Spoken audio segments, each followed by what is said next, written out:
Let's talk about something people rarely warn you about with grief. Right? Grief almost never shows up by itself, right? Like it travels in layers.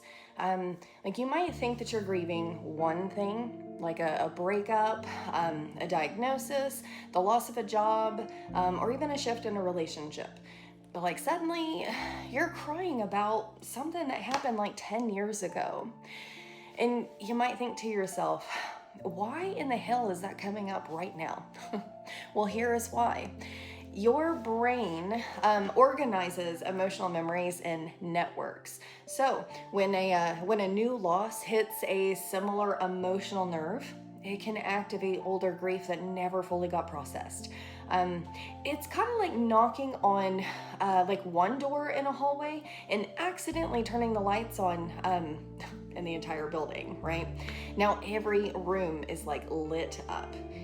This isn't you being dramatic. This isn't you even going backwards. This is actually a very like normal grief response. Now, research on complicated grief shows that new losses often activate earlier unresolved grief networks in the brain.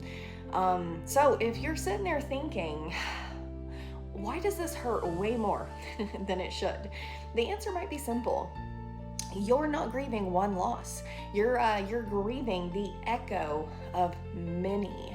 And sometimes healing looks less like getting over it and more like slowly walking through those rooms and finally letting the lights stay on. So here's a tiny practice for you.